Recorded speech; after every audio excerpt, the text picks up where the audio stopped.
Good morning, students. Class 11th, Commerce. But as already we all have done all the different methods of sampling, we have studied about how the sources are there and how many sources are there and how the data is being collected for the primary data. We have already discussed. Today we will start with the next topic, that is sources of secondary data. How secondary data is collected. There it is not as big as the sources of primary data. It is a very small topic. There are two sources of secondary data, that is published sources and unpublished sources. Published sources and unpublished sources. First we will discuss about published sources.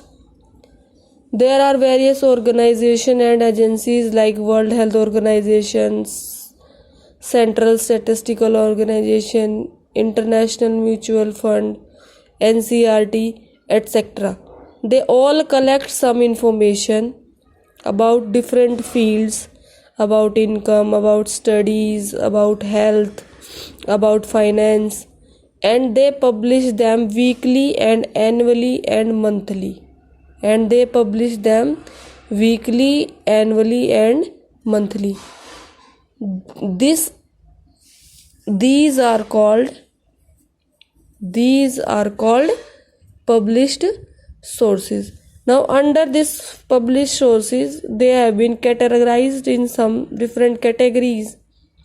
Under that categories, the first one is official publication. In this, there are some government and central organizations like which provide data on national income, savings, etc. And they can be Indian Annual Book and census. What they can be? Indian Annual Book and census. In the data regarding the national income, saving of the complete annual year is being collected, and in that type of collections. The next one is semi-government publication. These are those publications which are somewhat related government and somewhat related to private companies, and they can be like municipalities, district boards, and they give us information or they collect the data regarding birth of the child, deaths, what is the status of education. So whatever the reports and whatever the collection is being done regarding these things by municipalities and district boards, they come under semi-government publications. The third one is publications of research institutes. There are various research institutes in India, and due to COVID-19 you are listening also. The world WHO is giving these instructions, FICCI is given these instructions, and like this. So many research institutes are there which does researches and provides the data regarding to their researches and publishes them.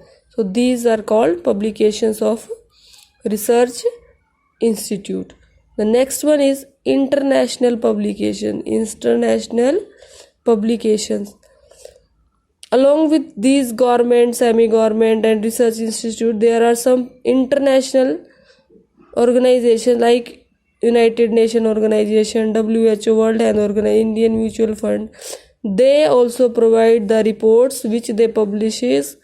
That reports published by UNO, IMF regarding their specified fields are called international publication. Next is newspapers and magazines. They also collect information. They also provide data. Some of the good newspapers can be like Economic Times and Business Today, etc. are the newspaper which are busy in collections of data also, and they publishes reports also. I hope you have understood these 5 different categories of some important published sources. Now the next one is unpublished sources. In this, the data is collected but it is not published. The data is collected but it is not published. Let's see what it is written here. When data collected by someone is not published and is used by other person for the purpose of investigating are called unpublished sources. Are called unpublished sources. Let's take an example. Any detective agency collects information about any criminal, and instead of publishing that information, it is being shared to police for investigation. So this type of sources which are collected but not published, but they are handed over to someone so that they can use, is called unpublished sources. Now let's discuss with 2 important organizations existing in India regarding the collections of data. First one is Census of India. This you have to learn as it is, this you have to write as it is, because these questions you have to write in note, like write a short note. So completely same you will be copying. That is, it provides complete and continuous records on the population of India. We today knows about, आजकल हम लोगों को पता है, we are knowing about, we are having the information about how much data, how much is India's population, how many people are illiterate, how many boys are there, which is most populated state. Answer of these questions we all get because of the reports of Census of India. Not only these, so many other questions are also being answered by the collection of the data which are presented by Census of India. Now let's discuss some basic information. That is, the first census of India was conducted in 1881, before independence. The first census was conducted in 1881 before independence, and every 10-year census is conducted. Every 10 years the census is being conducted. First census of independent India after independence, the census which was conducted was in 1951. As counted from 1881, this is the 15th census. This is the 15th census. And recently which census is collected? It was collected in 2011. It was collected in 2011. Next census will be conducted in 2021. Next census will be conducted in year 2021. Reports of Census of India are used for making government policies. The reports which we are getting from Census of India, they can be used for making policies. Like if according to census we are coming to know that in Haryana the ratio of girl and boy child is very low, so the government can take initiative for the policies and for the campaigns like Beti Bachao, Beti Padhao, if literacy is not there. So these all things which are going on, various policies, various projects, they are going after the analysis of the reports of the Census of India. Now the next one is National Sample Survey Organization, that is NSSO. That is NSSO. It was initially named as NSS in 1950. When it started, the name of this organization was NSS, National Sample Survey, and it started in 1950. Its main aim is to fill the large gaps in the computation of national income.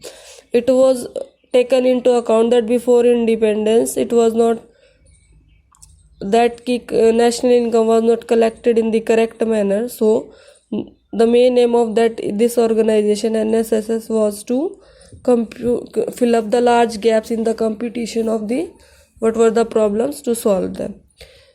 In March 1970, the name of this organization changed to NSSO, that is National Sample Survey Organization, which is nowadays the largest organization to provide the data and regular surveys on socio-economic conditions of India. The next one is, it publishes data in the form of reports in the quarterly journal that is known as Sarvekshana, that is called as Sarvekshana. This is a journal published by NSSO. Sarvekshana, this is the journal published by NSSO. Next one, it provides the periodic estimates of literacy, school enrollment, employment, unemployment. These are regularly it is providing information about. This NSSO conducts 3 types of surveys, that is socio-economic surveys, annual survey of industries, and the third one is agricultural surveys. It has 4 divisions. First one is survey design and research division. Second one is field operation division. Third one is data processing division. And the fourth one is coordination and publishing divisions. Hope you have understood these. Thank you and have a nice day. Good morning, students. As you all know that we are discussing the classification chapter, and in that chapter today's topic for our discussion is types of continuous series. What is our topic? Types of continuous series. There are basically 6 types of continuous series. How many types? 6 types of continuous series. What is the first one? That is exclusive, then inclusive, then it is open end distribution, and then it is cumulative frequency series, then it is equal and unequal class interval series. It is having 2 parts, unequal class interval and equal class interval. That is also having 2 parts, less than and more than. And then the next one is mid value series. What is the next one? That is mid value series. Now let's discuss them in detail. So what is the first one? That is exclusive series. Exclusive means upper limit of each class interval will be excluded when we will make this type of frequency distribution. Suppose we are making this 0 to 10. In this we will exclude this 10. All the values below 10 we will count and we will write as frequency. Same is with these all. Like this, you take 30 to 40. In this, all the values which start from 30 and are below 40 will be taken, counted and written in frequency column. This is the basic thing. And the next thing is this. In this, the upper limit of previous class is same as the lower limit of the next class. As you all see, here upper limit is 10, here lower limit is 10. They both are same. Here upper limit is 20, here lower limit is 20, so they both are same. Then next one is inclusive series. What does this inclusive series means? Inclusive series means whatever the values are written in this class interval, they all will be counted while writing the frequency. We will count them and we will mention them in frequency. No exclusion, nothing is there. And here the upper limit, it is not necessary that upper limit of the previous class should be same as the lower limit of the next class. But it can be like this, that we are having this gap. 9, 10. This gap should be same. 9 and 10 gap is 1. 19 and 20 gap is 1. 29 to 30 gap is 1. 39 to 40 gap is 1. So this is your inclusive series. The next one is open end distribution. What is open end distribution? In this beta, what we do, we don't know about the starting and we don't know about the ending. So we just start with like these values below, and the last will be as above. Below and above. Below 20, then 20 to 30, 30 to 40, 40 to 50, then above 50. We will take this above 50. Then values are 7, 6, 4. We will take these values are hypothetical. We have not taken any data for these values. I hope what is open end? Open end means below 20. How many students are getting marks below 20? Above 50. We don't know till how many marks exam was there. We are writing here above 50. This much students are there. Got this thing? Exclusive, inclusive, open end distribution.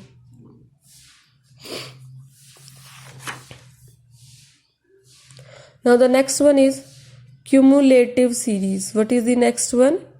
Cumulative series. And in this cumulative series there are two parts, less than and more than. Less than and more than. How we make this? We write on one side, suppose we are taking marks, on another side we are taking number of students, that is less than 10, less than 20, less than 30, less than 40, less than 50. In this is called CF, that is cumulative frequency. And in less than series, this will be in increasing order. As you all are knowing that this will be in increasing order, that is 5, 7, 10, 15, 25. And the next is our, that is more than series. In this more than series you write values like more than 10, more than 20, more than 30, more than 40, more than 50. And in this, these frequencies are in decreasing order. They will decrease in more than, that is 25, 15, 10, 7 and 5. The next is your equal and unequal class interval series. In this, first we will discuss unequal class interval series, means the gap between the two class intervals is not same. Suppose you are seeing here it is 0 to 10, the gap is of 10 only. 10 to 20, the gap is here of 20. 30 to 60, the gap is of 30 values. 60 to 70, again the gap is 10. 70 to 80, gap is 10. 80 to 100, that gap is 20. In all the class interval, the gap is not same. The gap is not same. So what we will call it? It is called unequal class interval. When this gap will be same, we will get the values like this. When the gap will be same, we will get the values like this: 0 to 10, 10 to 20, 20 to 30, 30 to 40, 40 to 50. All are having same gap: 10, 10, 10, 10, 10 and 10. And the last series which we will discuss today is that is our mid value series. That is our mid value series. In this, middle value of class intervals are given, that is 5, 10, 15, 20, and their frequencies are written. Now beta, all these we will do in numerical forms. It is not just like this, is just I have given you their out view, that how they looks. Whenever you see this type of data, what will be its name? It is less than frequency series. If you see anywhere this, then it will be more than series. If you see there are unequal gaps, then you will call it unequal class interval series. If you see the gaps are same, You can call it as equal class interval, or it can be called as your exclusive series also. If you see the mid values are being written, then frequency is given, then that type of series will be called mid value series. And again come here, if you are seeing this, already I have told you exclusive series and equal class interval series, they look like same. And now the next one is inclusive series. I have already told you what is the main, that you will not found this upper class limit and lower class limit will not be same. And what is the basic thing you will find in open end distribution, that is marks are given below 20, 20 to 30, 30 to 40. You don't know the starting point from where the range has started, and you don't know the ending point till where the range of this class interval will go. I hope you all have understood about this video. So let's have a review. How many types of continuous series? 6. Exclusive, inclusive, open-end distribution, cumulative frequency distribution, equal and unequal series, then mid-value series. Cumulative of two type, less than and more than. So thank you. Have a nice day. Watch this video very carefully and do the necessary questions.